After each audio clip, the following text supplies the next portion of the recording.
नमस्कार मंडळी. आज डायरेक्ट भागालाच सुरुवात करूया. आजचा भाग मोठा आहे. कादंबरी थोडं तुझं थोडं माझं, भाग 23. लेखन आणि सादरीकरण मंजिरी गारेकर. संध्याकाळी अमितने कशीबशी ती फाईल पूर्ण करून काकासमोर ठेवली. काका, फाईल पूर्ण झाली, तो म्हणाला. अरे पण तुला फार त्रास झाला नाही ना? हात वगैरे दुखत नाही आहे ना? शेखरने काळजीने विचारलं. खरं सांगू, थोडा स्ट्रेस आलाय हातावर, पण ठीक आहे. माझ्या मदतीमुळे कुणाला तरी फायदा झाला, कुणाला तरी आनंद मिळाला, त्याचं बरं वाटलं मला, तो म्हणाला. शेखरने जरा आश्चर्याने त्याच्याकडे पाहिलं. अमू, हे असं काहीतरी बोलतोयस म्हणजे जरा मला आश्चर्यच वाटतंय रे, शेखरने विचारलं. हो रे काका, आत्तापर्यंत ना फक्त इतरांनी माझ्यासाठी करावं अशाच झोनमध्ये मी वावरत होतो. पण आता तुझी आणि काकूची धडपड पाहिली, तुम्ही आमच्यासाठी किती करता, किती प्रेम देता ते पाहिलं की असं वाटू लागलं आपणही इतरांसाठी आपल्याला होईल तेवढी मदत करावी. अवनी तर माझी सहकारी मैत्रीणच आहे, पण तिच्या जागी आज दुसरं कुणी असलं असतं तरीही मी मदत केलीच असती. अमू तसं म्हणाला तसं शेखर हसला. त्याला शर्वरीचं बोलणं आठवलं. सगळे बदल एकाच रात्रीत कसे होतील? जबाबदारी आली की अमू बदलेल. छान अमू, आज खरोखरच तुझा अभिमान वाटतोय मला, शेखर म्हणाला. अरे पण हात फार दुखत असेल ना? मग काम करू नकोस, थोडा आराम कर.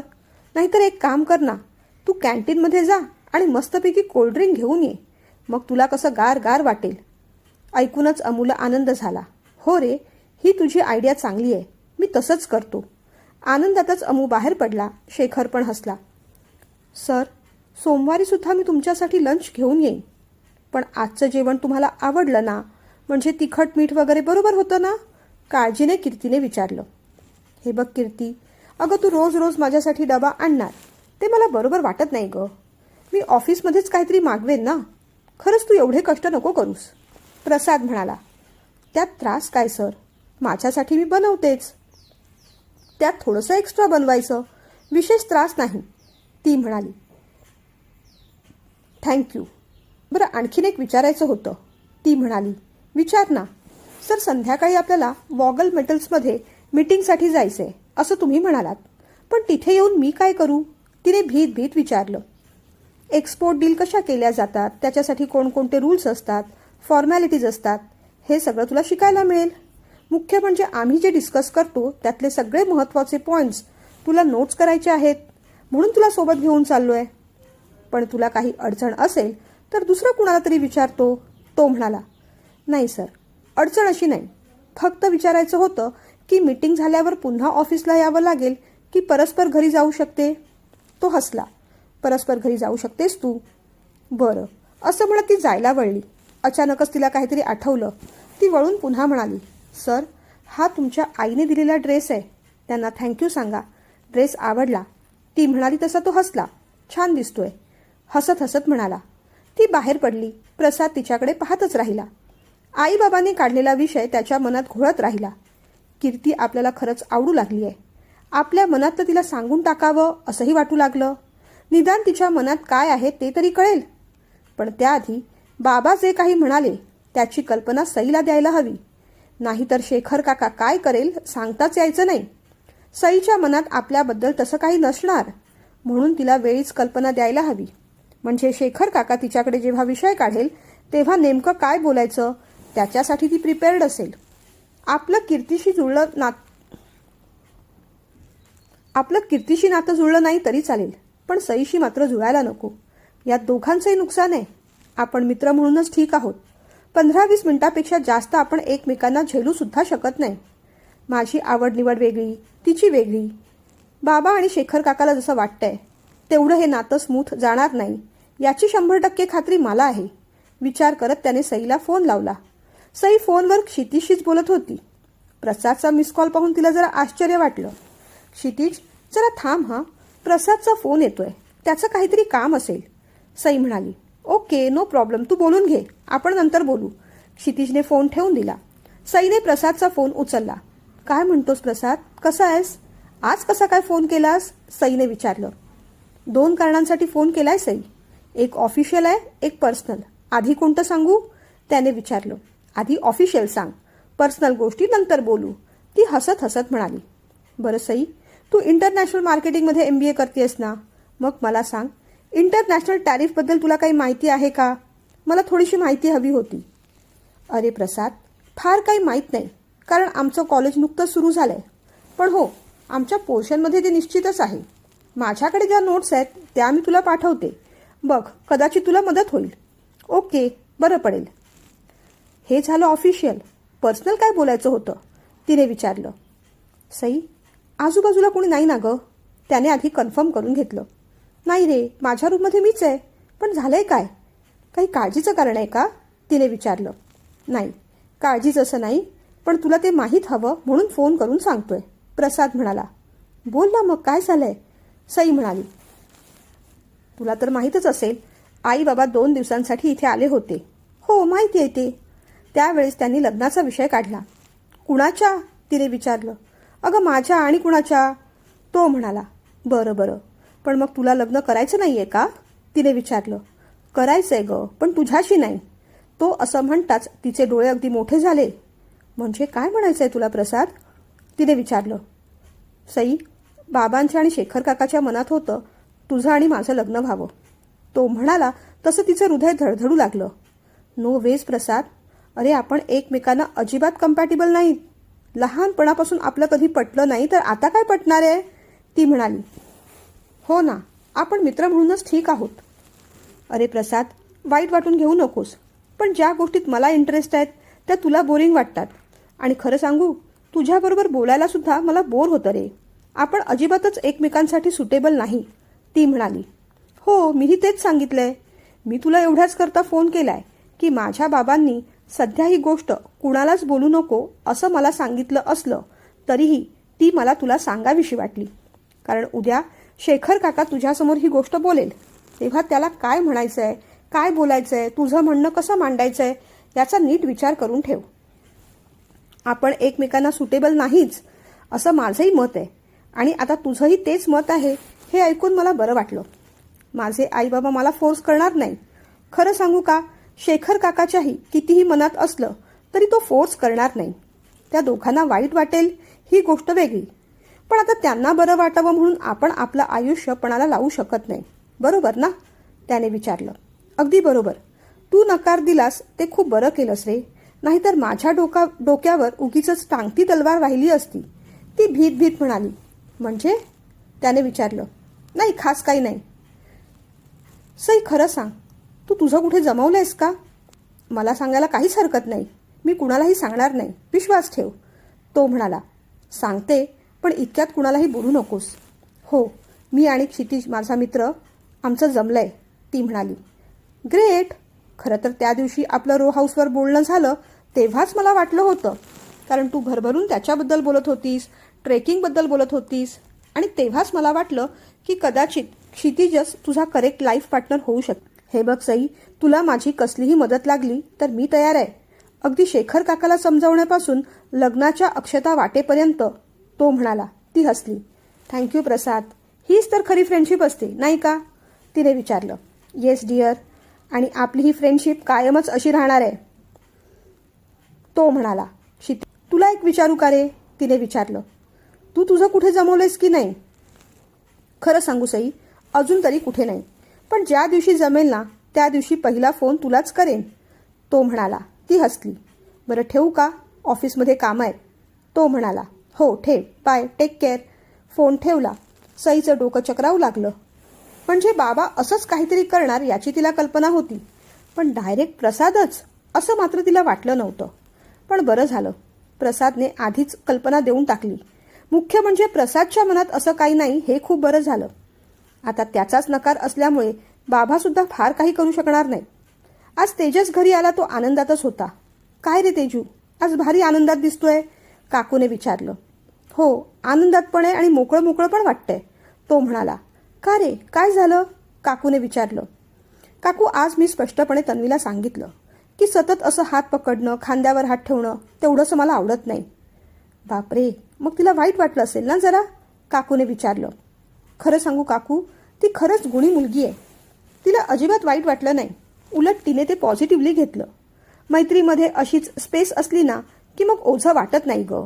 आणि मुख्य म्हणजे काकू, तू दिलेली फ्रँकी तिला आवडली. तिने तुला थँक्यू म्हटलंय. तेजस म्हणाला. छान. मग काळजी करू नका. उद्यापासून तुम्हा दोघांना मी डबा देत जाईन, काकू म्हणाली. तेजस हसला. पण तुला त्रास होणार नाही ना, त्याने विचारलं. नाही रे, आता एवढ्या सगळ्यांचा डबा करते, त्यात आणखीन एक. विशेष त्रास नाही होणार. शिवाय मावशी असतात की मदतीला. तू काळजी करू नकोस. जा हातपाय धुवून घे, काकू म्हणाली. काकू, आणखीन एक गोष्ट बोलायची होती ग. बोल ना. आता तू असा छान घडाघडा बोलतोयस ना, त्यामुळे अगदी छान वाटतंय मला, काकू म्हणाली. काकू, पुढच्या महिन्यात आमची डान्स कॉम्पिटिशन आहे. मी करू का पार्टिसिपेट त्यात, त्याने विचारलं. अरे कर ना. विचारायचं काय त्यात. प्रॅक्टिससाठी थांबावं लागेल का, काकूने विचारलं. नाही, बहुतेक मी सकाळी लवकर जात जाईन. थांबणार नाही. ऑलरेडी मी त्यांना सांगितलंय की कॉम्पिटिशनमध्ये पार्टिसिपेट केलं तरी शनिवार रविवार मी येणार नाही. मला ऑफिसला जायचं असतं. खरं सांगू का, कोरिओग्राफी मीच करणार आहे. त्यामुळे मला तशी प्रॅक्टिस करायची गरज नाही. जसा वेळ मिळेल तसं मी घरी प्रॅक्टिस करू शकेन ना, तो म्हणाला. काकूला आनंद झाला. मला खात्री आहे तेजू, तुझा डान्स सगळ्यांना आवडेल, काकू म्हणाली. पण ना काकू, यावेळेस जरा भीती वाटतेय ग. म्हणजे याआधी मी अनेक कॉम्पिटिशन्समध्ये भाग घेतले आहेत, पण ते शाळा कॉलेज लेवलला. आता ही जी कॉम्पिटिशन आहे ना, ती इंटर कॉलेज कॉम्पिटिशन असणार.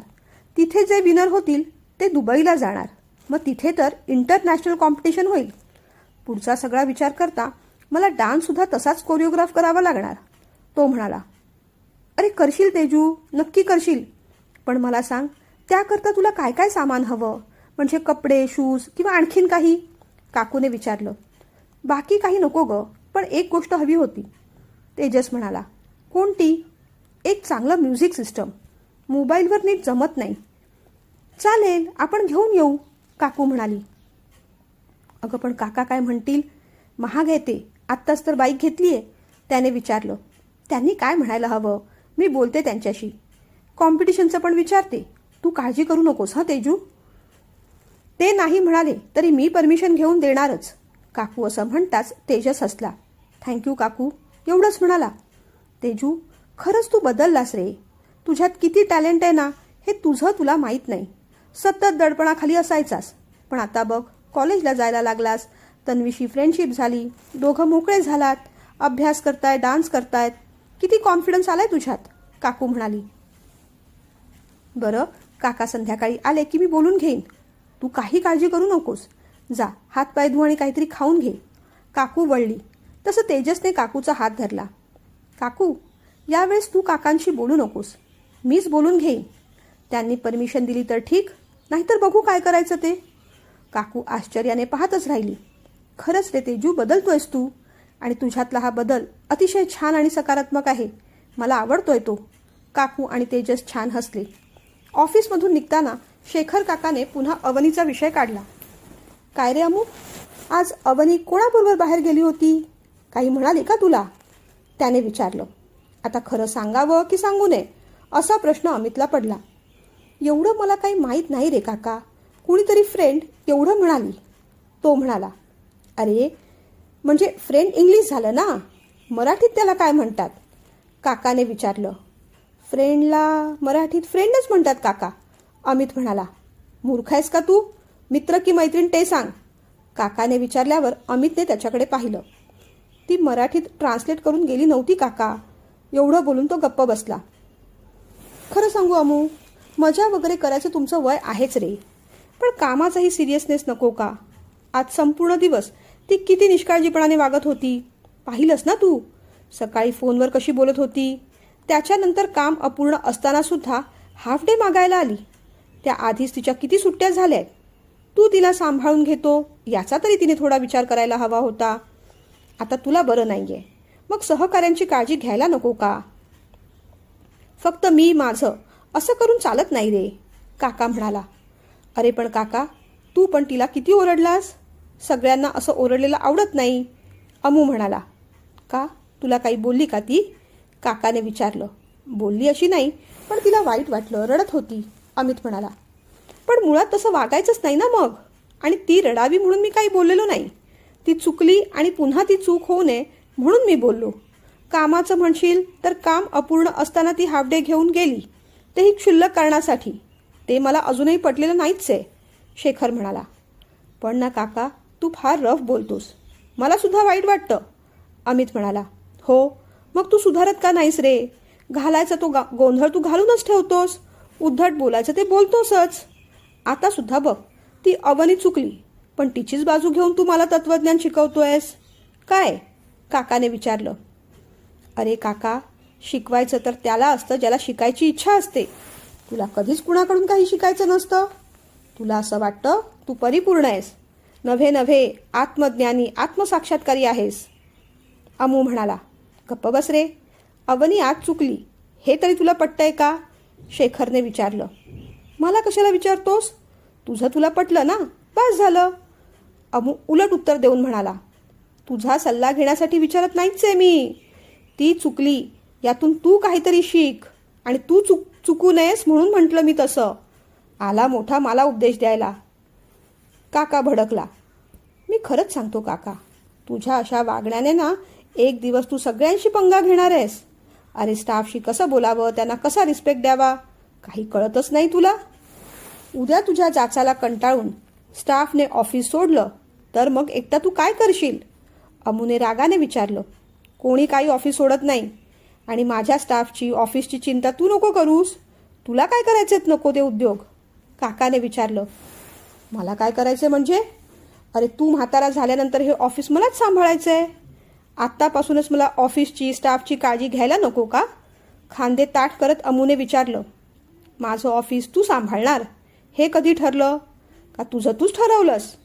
आला मोठा माझ्या ऑफिसची काळजी घ्यायला आणि मला म्हातारा करायला.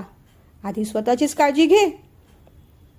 आणि तसंही सोमवारी अवनी आली की पुन्हा मी तिच्याशी या विषयावर शांतपणे बोलणारच आहे, शेखर म्हणाला. अमित तोंडातल्या तोंडात पुटपुटला. सोमवारपासून ती यायला तर हवी. काय रे, काही म्हणालास का?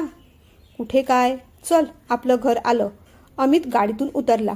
त्याच्या स्टाईलने बेल वाजवली. अमू, आलास आज?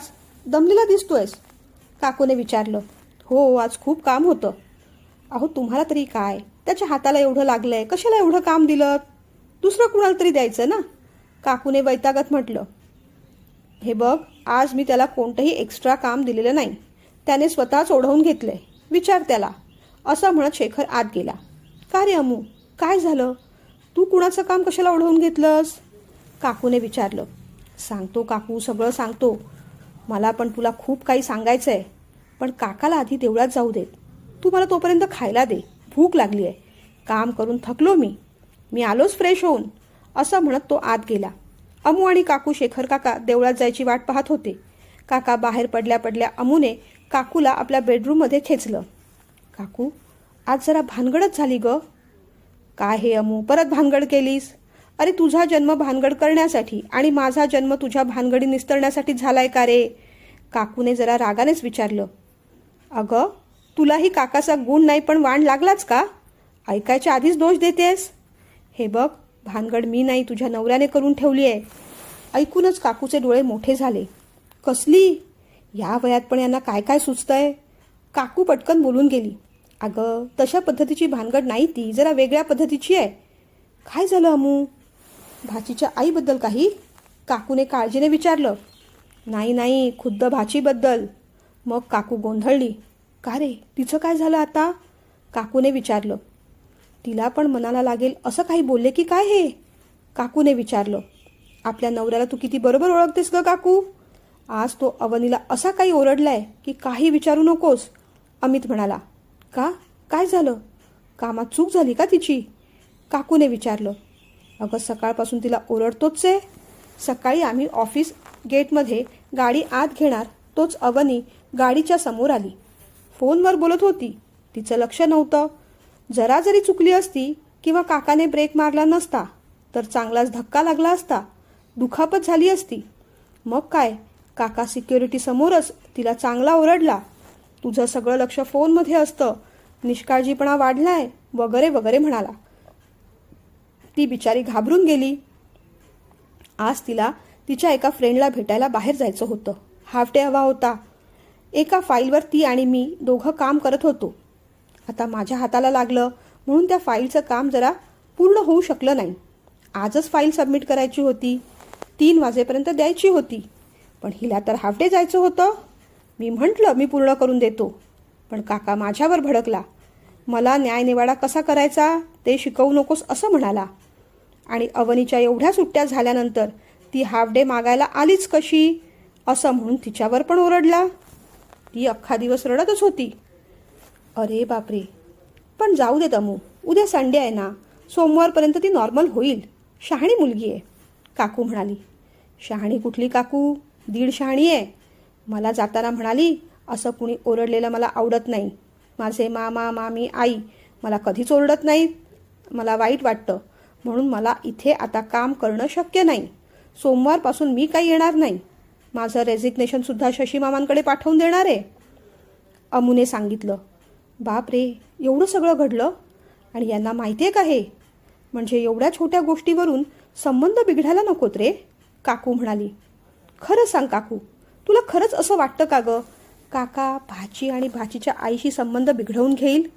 एक वेळ ही अख्खी जग दुनिया, भूलोक, स्वर्गलोक, पाताळलोक इथल्या सगळ्या लोकांबरोबर तो भांडण काढील, पण त्या दोघींशी कधीच नाही. पण आता प्रश्न असा आहे की तिने रेझिग्नेशन पाठवलं आणि ती यायला नाहीच म्हणाली तर काका काय करेल? हो ना रे, पण ती तरी अशी काय? एवढंसं कुणी ओरडलं तर लगेच नोकरी काय सोडायची?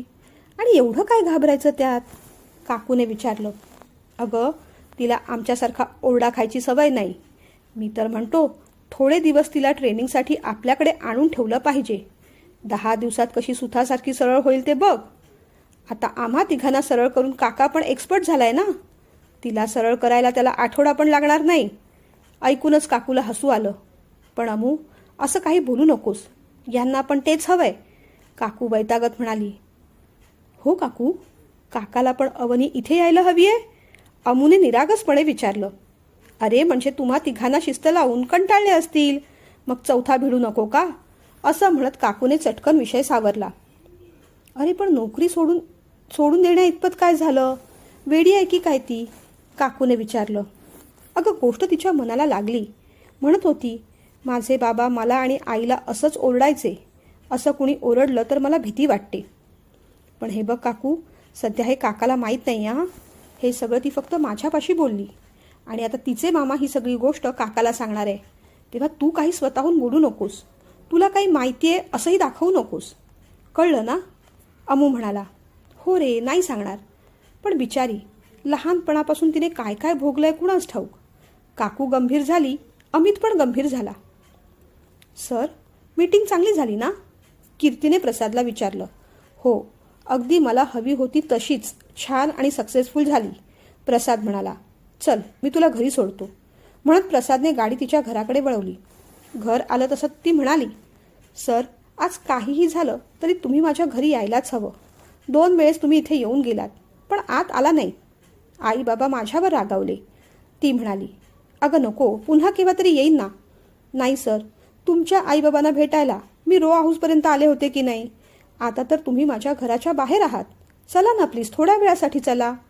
बरं चल, कीर्ती प्रसादला घरी घेऊन आली. बल्लाळ मामांना आनंद झाला, योग्य तो पाहुणचार झाला. प्रसाद सर, कीर्ती म्हणत होती तुमच्या इथे काम करणाऱ्या मावशी सुट्टीवर आहेत. मी काय म्हणतो, उद्या जेवायला आमच्याकडेच या, नाही म्हणूच नका. बल्लाळ मामांनी आग्रह केला.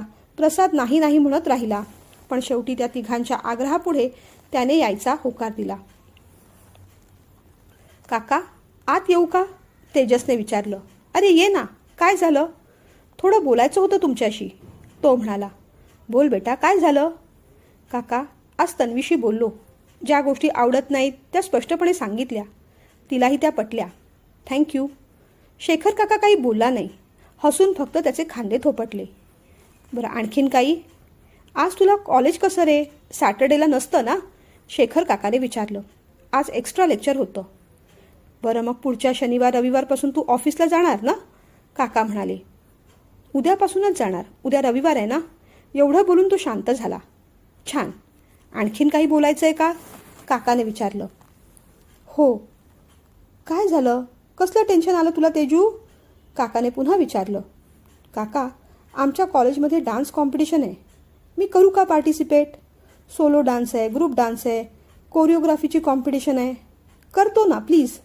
एवढं विचारून तो शांत राहिला. अभ्यासावर परिणाम होणार नाही ना? ते सगळं सांभाळून करणार असेल तर कर, काका म्हणाले. हो काका, अगदी डिस्टिंक्शन मिळवेन मी, पण प्लीज करू देत मला पार्टिसिपेट. तो म्हणाला तसं शेखरने त्याला जवळ घेतलं. कर रे राजा, मी काय तुमचं दुश्मन थोडीच आहे. तुमचं करिअर, अभ्यास सांभाळून तुम्ही जे काही करणार ते चांगलंच आहे. पण शनिवारी वगैरे प्रॅक्टिसला जावं लागेल का? मग कसं मॅनेज करशील? नाही काका, थोडं लवकर जाऊन प्रॅक्टिस करणार. बरं ठीक आहे, जा आता जाऊन झोप जा. थँक्यू काका, गुड नाईट. मग त्याने काकूकडे पाहिलं. काकू छान हसत होती. अरे तेजू, त्या साऊंड सिस्टमचं पण सांगून टाक ना. काकू असं म्हणताच तेजसला जरा टेन्शनच आलं. असू देत काकू, सध्या त्याची गरज नाही, तो घाबरत घाबरत म्हणाला. कसलं साऊंड सिस्टम?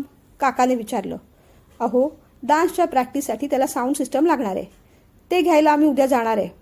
हां ठीक आहे, असं म्हणून काकाने पुन्हा मान पुस्तकात खुपसली. तेजूला आनंद झाला, काकूला पण झाला. तो काकूकडे गेला. थँक्यू काकू.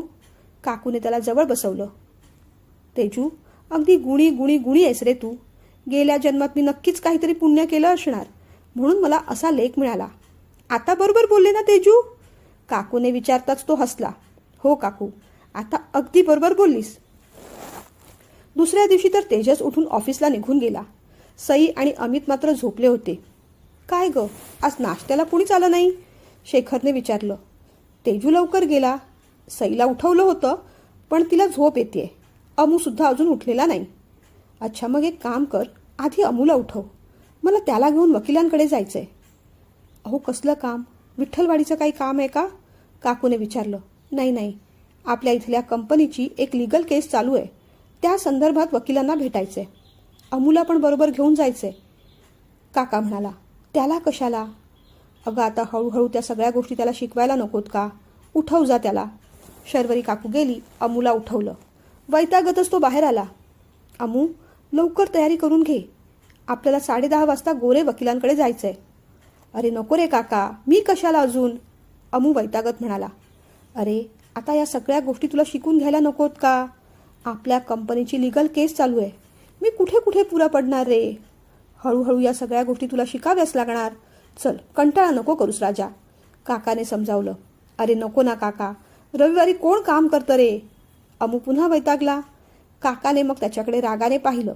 आता पुढे आणखीन काहीतरी घडेल त्याआधीच शर्वरीने मध्यस्थी केली. अमूला समजावलं. अरे अमू, तुला लवकर सेट व्हायचं नाही का रे? कसं विसरलास तू? काकूने इशाऱ्याने काहीतरी समजावलं. अगं पण काकू, रविवारपासून सेट व्हायची सुरुवात कोण करतं ग? आता तो अजिबातच ऐकत नाही पाहून मग शेवटी काकाला दम द्यावाच लागला. अमू, आता तू तयारी करायला जातोस की उठू मी? जातोय. कधी कुणाचं ऐकतोस का तू? अमू वैतागत गेला. काका आणि काकू एकमेकांकडे पाहून हसले. ब्रेकफास्ट वगैरे करून दोघेही गाडीत बसले. काका नेहमीप्रमाणे जुन्या गाण्याची शीळ वाजवत होता. अमूने काकाकडे पाहिलं. दुसऱ्यांना त्रासात टाकून हा स्वतः नेहमी आनंदी असतो. तोंडातल्या तोंडात तो काहीतरी पुटपुटला. काय रे, मला शिव्या बिव्या घालतोयस की काय? काकाने विचारलं. नाही रे, काकूने मला मारुती स्तोत्र शिकवलंय ना, ते बोलतोय मी, असं म्हणून अमू इथे तिथे पाहत राहिला. हो, अगदी काकूसारखाच हुशार आहेस तू. दोघं वकिलांकडे गेले. काकाने केस समजून घेतली. काय करायचं काय नाही ते अमूला लिहून घ्यायला सांगितलं आणि मग वकिलांना सांगितलं, उद्या माझा पुतण्या सगळ्या फाईल्स घेऊन तुमच्या ऑफिसमध्ये 12:30 येईल. हो चालेल साहेब, तेव्हा मी ऑफिसमध्येच आहे, वकील साहेब म्हणाले. बरं, आता येतो आम्ही. काकाने मग गाडी काढली. दोघे ऑफिसच्या बाहेर पडले.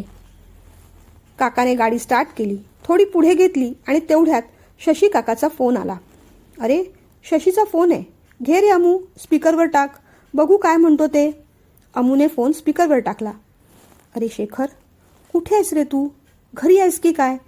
शशिकांतने विचारलं. अरे नाही रे, ती लिगल केस चालली माहिती आहे ना, त्या संदर्भात गोरे वकिलांकडे आलो होतो, काका म्हणाला. अरे म्हणजे आमच्या इथेच जवळपास आहेस ना? शशी काकाने विचारलं. हो, तसं इथेच जवळपास आहे, पण हे सगळं तू का विचारतोयस? शेखर काकाने म्हटलं. अरे मला तुला भेटायचं आहे रे. शशिकांत म्हणाले. का रे, काय झालं? भेटल्यावर सांगतो ना, भेट जरा, भेटून बोलू, शशिकांत म्हणाले. अरे पण झालं काय? विषयाची कल्पना तरी देशील की नाही? काका असं म्हणाल्यावर शशी काका भडकले. शेखर, सगळ्या गोष्टींचा कीस तुला काढायचा असतो, म्हणूनच ना तुझा मला राग येतो कधी कधी. आता भेटल्यावर बोलू म्हणतोय ना, तरी पण काय झालं काय झालं काय झालं करत बसलास. शशी काका भडकले. तसं अमितने काकाकडे पाहिलं. काकाचा चेहरा आता अगदी कडवट झाला होता. बरं, चिडू नकोस, भेटतो मी. कुठे येऊ? तुझ्या घरी येऊ? काकाने विचारलं. माझ्या घरी नको, पहिल्यांदा तू शारदाकडे ये, मी तिथेच चाललोय, शशी काका म्हणाले. का रे? तिची तब्येत ठीक आहे ना? काही झालं नाही आहे ना? डॉक्टरांकडे वगैरे जायचं आहे का? काकाने काळजीने विचारलं. अरे नाही रे, तिला काहीही झालेलं नाही रे बाबा. शेखर, एवढे प्रश्न विचारण्यापेक्षा तू लवकर आलास ना तर फार बरं होईल. आमच्या सगळ्यांवरच उपकार होतील. तू फोन ठेव आता, एकही प्रश्न विचारू नकोस. तुला सांगतो, काहीही सिरियस झालेलं नाही, फक्त तुझ्याशी काहीतरी बोलायचंय. खरंच सांगतोय, शशिकांत म्हणाले. शेखर काका हसला, रिलॅक्स झाला. बरं, 5-10 मिनिटात आलो. अमुने फोन कट केला. काकाकडे तो पाहतच होता. आज शशी काका काकाची चांगलीच धुलाई करणार आहेत.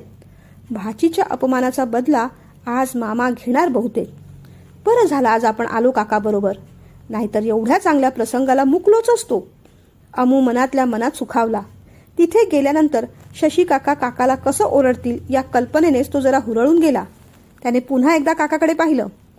काका, शशी काका आज जरा इन्सल्ट केल्यासारखंच बोलले नाही तुझ्याशी? अमूने विचारलं. गप्प बस रे, मी काय सांगतो ते ऐक. इथे पुढे स्वादिष्ट मिठाईचं दुकान आहे. तिथून अर्धा किलो मैसूर पाक मिठाई घे आणि अर्धा किलो मलाई बर्फी घे. अमू आश्चर्याने पाहतच राहिला. कशाला काका मलाई बर्फी? आपण रसमलाई घेऊया ना, मला ती जास्त आवडते रे. काकाने त्याच्याकडे रागाने पाहिलं. तुझ्यासाठी घ्यायची नाहीच आहे, आपण शशीकडे चाललोय ना, त्यांच्यासाठी घ्यायची आहे. शशीला मैसूर पाक आवडतो. हसत हसत काका म्हणाला. आणि मलाई बर्फी कुणाला आवडते मग? अमूने विचारलं. तुला काय करायचं आहे? तुला सांगितलं तेवढं कर. अच्छा, तू सांगितलं नाहीस तरी कळतंय मला काका. मलाई बर्फी भाचीच्या आईला आवडत असणार. अरे पण वेड्या, तू तिथे मिठाई काय वाटत सुटलायस? तिथे जाऊन उलट तुझीच पिटाई होणार आहे. शशी काका किती भडकले होते, हे फोनवरून तुला कळलं नाहीच का? मनातल्या मनात अमूचं बडबडणं चालूच होतं. काका, उगीच कशाला रे मिठाई वगैरे? त्यांना काहीतरी गंभीर महत्त्वाचं बोलायचं असेल ते बोलून आपण निघूया, अमितने बोलून पाहिलं. अरे असं कसं अमू? गेल्या वेळेस पण मी आलो होतो तेव्हा काहीच घेतलं नव्हतं. हे बघ, तू जास्त प्रश्न विचारत बसू नकोस रे. तुला जेवढं सांगितलं तेवढं कर जा. जाऊ देत काका, आता तुला स्वतःहूनच खड्ड्यात पडायचं असेल तर मी तरी काय करणार? तुला वाचवायचे सगळे प्रयत्न केले मी. तुला मिठाई द्यायचीच असेल तर दे भले, मी काय करू? अमू मनातल्या मनात पुन्हा बडबडत राहिला. मिठाईचे 2 पुडे घेऊन बाहेर आला. मला सांग, यातली मलाई बर्फी रे कोणती? ही वरची. हां, ठेव मग. काकाने गाडी स्टार्ट केली. मग गाडी अवनीच्या बिल्डिंगच्या खाली थांबवली. आज वकिलांकडे जायचं होतं म्हणून कपडे बरे घातले नाहीत रे मी. मला काय माहीत हा असा अचानक बोलवून घेईल. शशी पण अगदी बावळट आहे. काका म्हणाला. अरे पण शशी काका तुला रोज बघतात, त्यात काय एवढं? अमूने मुद्दामूनच विचारलं. हो रे, ते आहेच, पण असं कुणाच्या घरी जरा प्रेझेंटेबल गेलेलंच बरं असतं नाही का? काका म्हणाला. कळतंय मला काका, सगळं कळतंय. तू कुणाबद्दल बोलतोयस, काय बोलतोयस ते. थांब, घरी जाऊन सगळं काकूला सांगतो की नाही बघ. अमूचं मनातल्या मनात पुन्हा बडबडणं सुरू झालं. अमू, बेल जरा माणसांसारखी वाजव, हे आपलं घर नाही हा. काकाने आधीच इन्स्ट्रक्शन देऊन टाकली.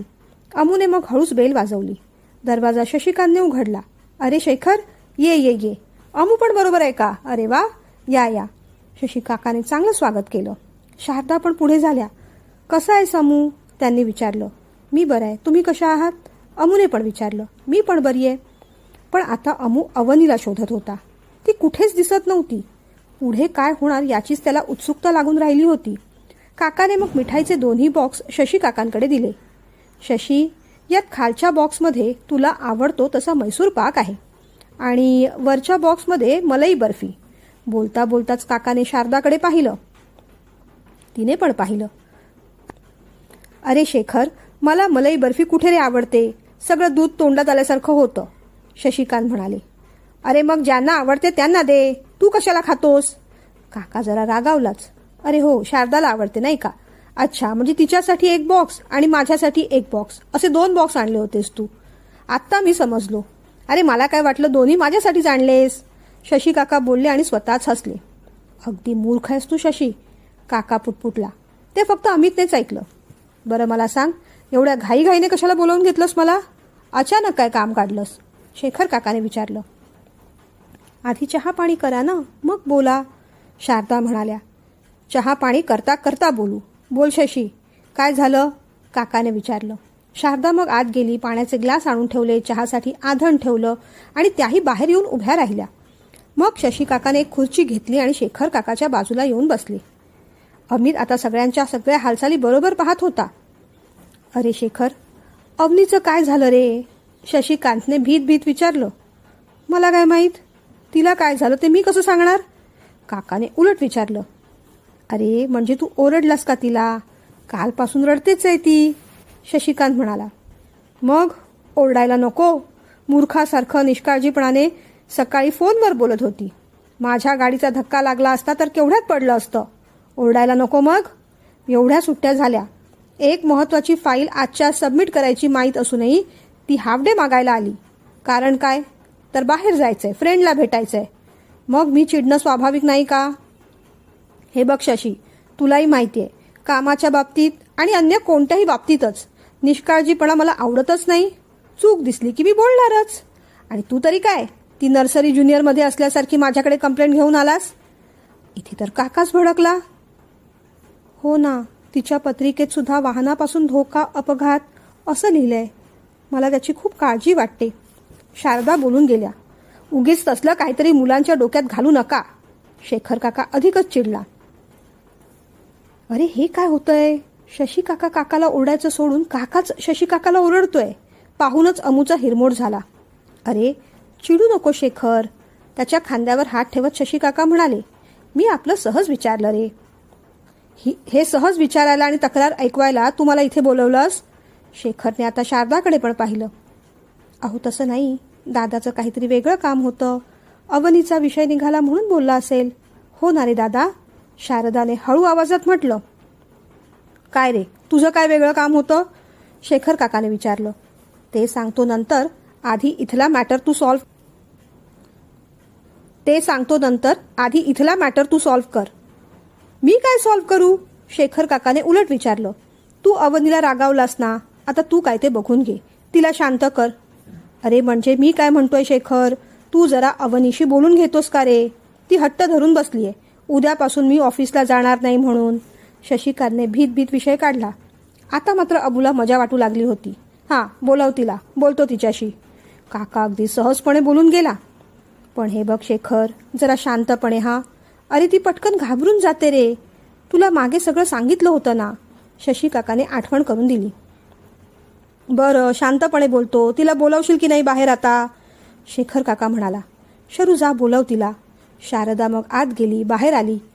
अरे दादा, ती यायलाच तयार नाही. मी बाहेर येणार नाही असं म्हणतेय, रडतच बसलीये, शारदा म्हणाली. बरं बरं मी बोलवून आणतो, असं म्हणत शशी काका आत गेले. अवनी, शेखर बाहेर आलाय, बोलवतोय तुला. शशी काकाने समजावलं. मी नाही येणार बाहेर. आणि तुला कोणी हे सगळं करायला सांगितलं होतं रे मामा? तू त्यांना घरी का बोलवलंस? मी बाहेर येणार नाही, मला भीती वाटते त्यांची, अवनी म्हणाली.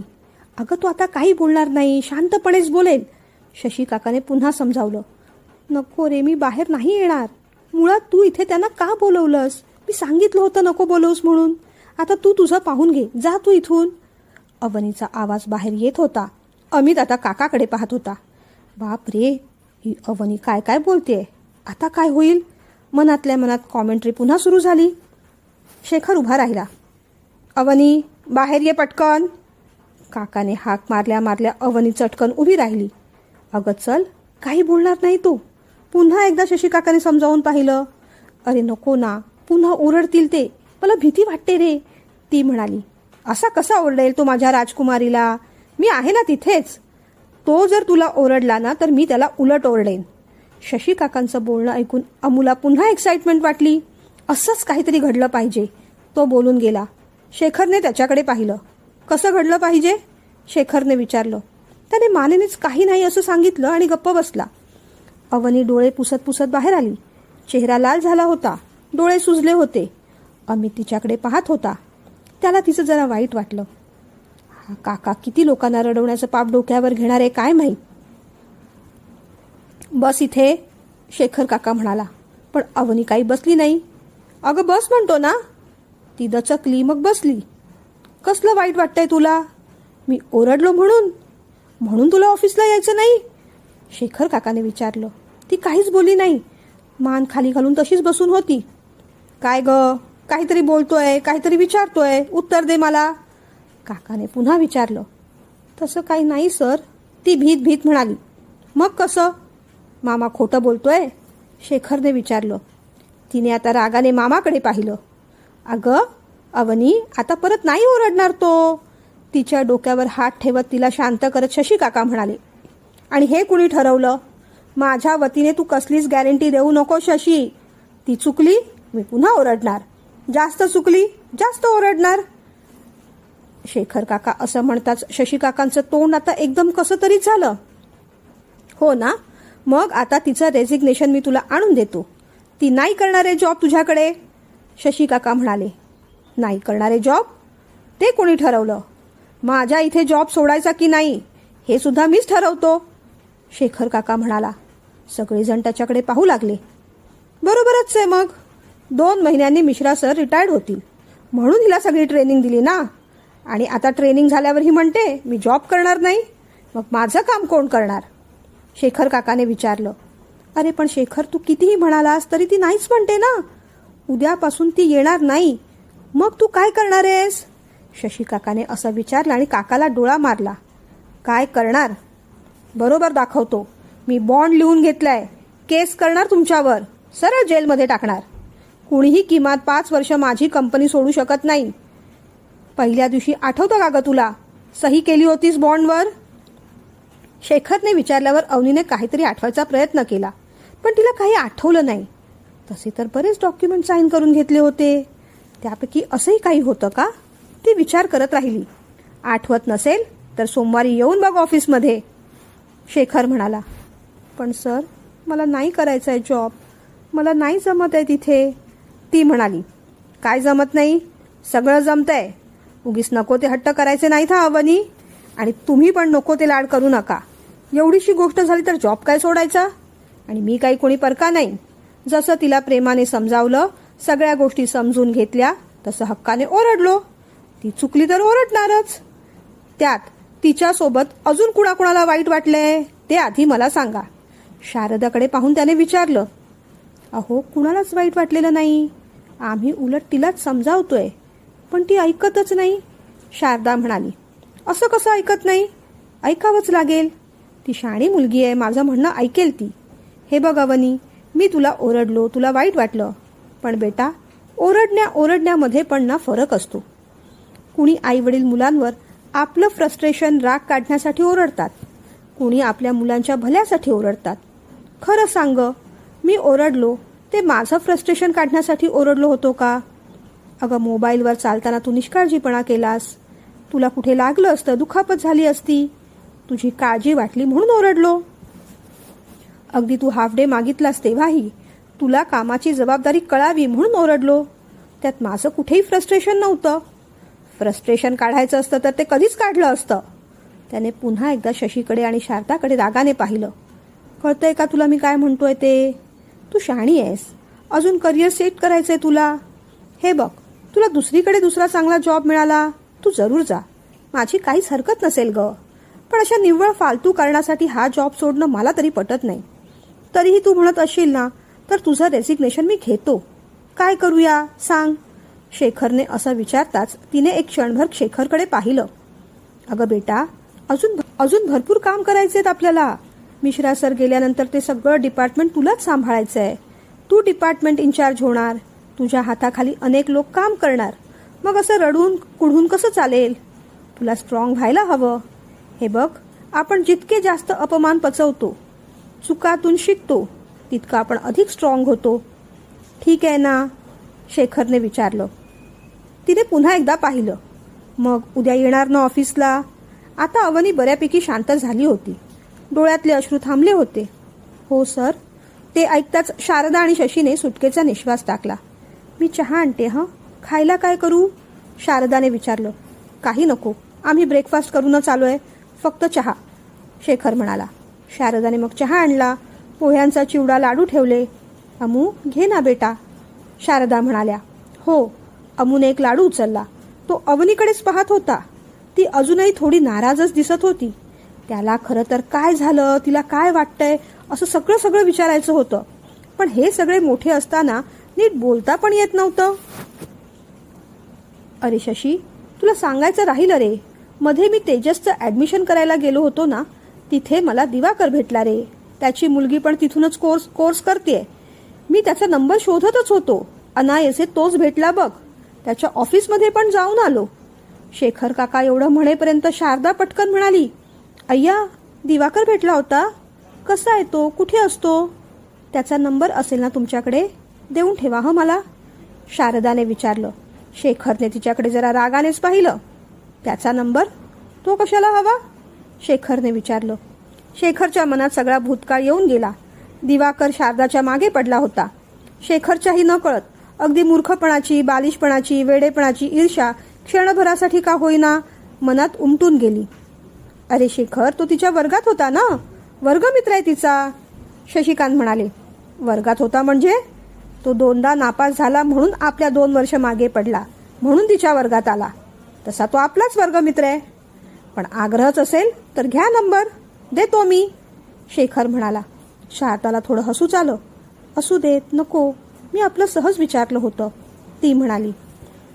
अरे पण बरं आहे ना तो? शशिकांतने विचारलं. हो बरं आहे. केव्हा तरी आपण तिघे भेटूया रे.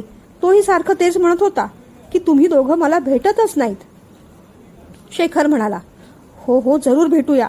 पण सध्या ना शेखर, मला काही बिझनेस क्वेरी आहेत. तू जरा माझ्या घरी येतोस का?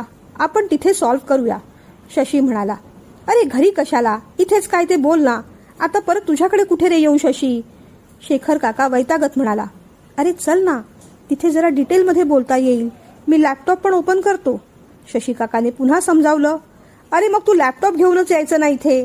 जा तू चटकन लॅपटॉप घेऊन ये. आता मी तुझ्या घरी बिरी येत नाही रे, कंटाळा येतो मला, शेखर काका तसं म्हणाला तसं शशी काका उठले, जाम भडकले. अरे काय नालायक माणूस आहेस तू. कधीपासून माझ्या घरी चल, माझ्या घरी चल सांगतोय. इथेच फेविकॉल लावल्यासारखं चिपटून बसलाय. इथून पायच निघत नाहीये तुझा, शशी काका भडकले. तसे सगळेजण घाबरून पाहतच राहिले. शेखर काकाचा चेहरा पण अगदी औषध प्यायल्यासारखा कडू कडू झाला होता. अरे चल बाबा चल, तू ना शशी लगेच रागावतोस बघ. चल जाऊया, शेखर काका म्हणाला. मी लगेच रागवतो? कधीपासून सांगतोय तुला? तुला इथेच बसायचंय, मूर्ख कुठला. चल आता, नाहीतर देतो एक ठेवून, शशी काका म्हणाले. अरे काका, एवढ्यापर्यंतच का थांबलात तुम्ही? बोला आणखीन काहीतरी. अजून पुढे सुचत नाहीये का तुम्हाला काही? अमूची मनातल्या मनात कॉमेंट्री सुरू झाली. आज जरा उलटच झालंय. अमूचा दिवस सार्थकी लागला होता. शशी काका शेखर काकाला ओरडत होता तेव्हा त्याला वाटत होतं की हे सगळं व्हिडिओ रेकॉर्डिंग करून ठेवावं, काकूला पण दाखवावं आणि आयुष्यभर ही चांगली आठवण जतन करून ठेवावी. पण काका समोर असताना तसं करायची हिंमत पण होत नव्हती. मग शेखर काका अमूला म्हणाला.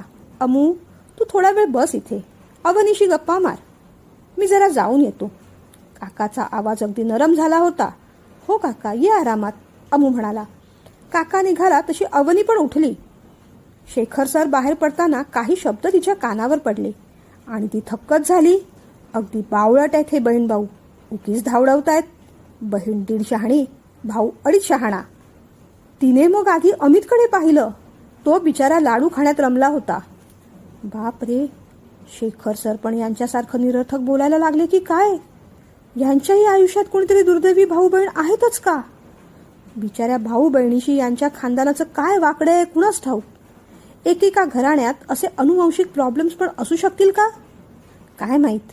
अमितकडे पाहत तिच्या मनात विचार आला.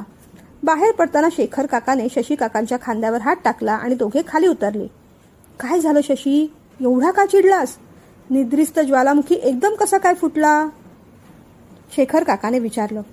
अरे शेखर, गोष्टच तशी झाली आहे रे. माझी पण चिडचिड होतीये. का रे, काय झालं? शेखर काकाने काळजीने विचारलं.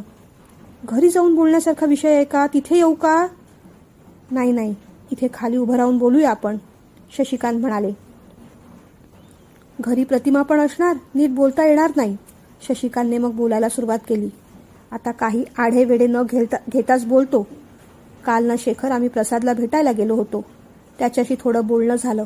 ओघात त्याच्या लग्नाचा विषय निघाला. तेव्हा सईबद्दल बोलावं लागलं. पण त्याचं म्हणणं असं आहे की ते दोघे एकमेकांना कम्पॅटिबल नाहीत. आणि त्याने ठामपणे हेही सांगितलं की सईचं सुद्धा असंच मत असणार. शेखर आश्चर्याने पाहतच राहिला. अरे पण तू बोलायची एवढी घाई का केलीस? शेखरने विचारलं.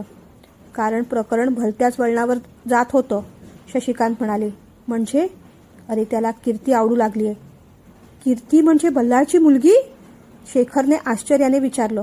हो, मुलगी चांगली आहे, गोड आहे. आम्ही भेटलो तिला. हे बघ शेखर, वाईट वाटून नको घेऊस रे. तुला जेवढा धक्का बसलाय आणि वाईट वाटलंय ना, तेवढं मलाही वाटतंय रे. पण आता काय करणार?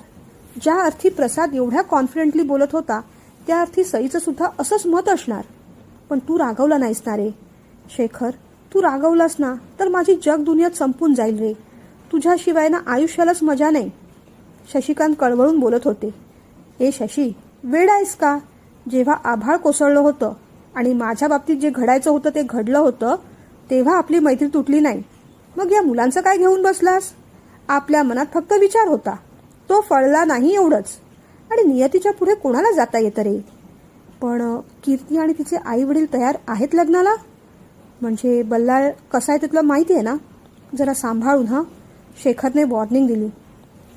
अरे ती तर आणखीन वेगळीच भानगड आहे, शशिकांत डोक्याला हात लावत म्हणाले. का रे, काय झालं? अरे प्रसादचा असा अंदाज आहे की कीर्ती कुणाच्या तरी प्रेमात आहे, पण त्याला कन्फर्म माहीत नाहीये. आणि कन्फर्म झाल्याशिवाय हा विषय कुणाकडेच बोलायचा नाही असं प्रसादने ठणकावून मला सांगितलं होतं. पण तुझ्याशी बोलल्याशिवाय मला चैन पडणारच नव्हती रे. खरं तर हेच कारण होतं की मी तुला घाईघाईने बोलावून घेतलं. पण तेवढ्यातच शारदाचा फोन आला. अवनीसारखी रडतेय म्हणून म्हटलं आधी ते मॅटर सॉल्व्ह करूया आणि मग तुझ्याशी या प्रश्नाबद्दल सविस्तर बोलूया. बरं झालं. सगळ्या गोष्टी वेळेच्या आधीच कळल्या. पण तरीही शशी, शांत डोक्याने निर्णय घे. कीर्ती चांगली मुलगी आहे, पण बल्लाळ चांगला नाही. तो तिच्या मार्फत आत घुसण्याचा प्रयत्न करणार. जरा सांभाळूनच. आणि जर प्रसाद म्हणतो त्याप्रमाणे कीर्तीचं दुसऱ्या कोणत्या मुलावर प्रेम असेल तर मग तर प्रश्नच नाही. पण मग तो दुसरा मुलगा कोण असेल? पण जाऊ देत, तो आपल्या चिंतेचा विषय नाही, असं म्हणतच शेखर सई प्रसादच्या विचारात गेला. आता पुढे काय काय मजा होते ते पाहूया पुढच्या भागात.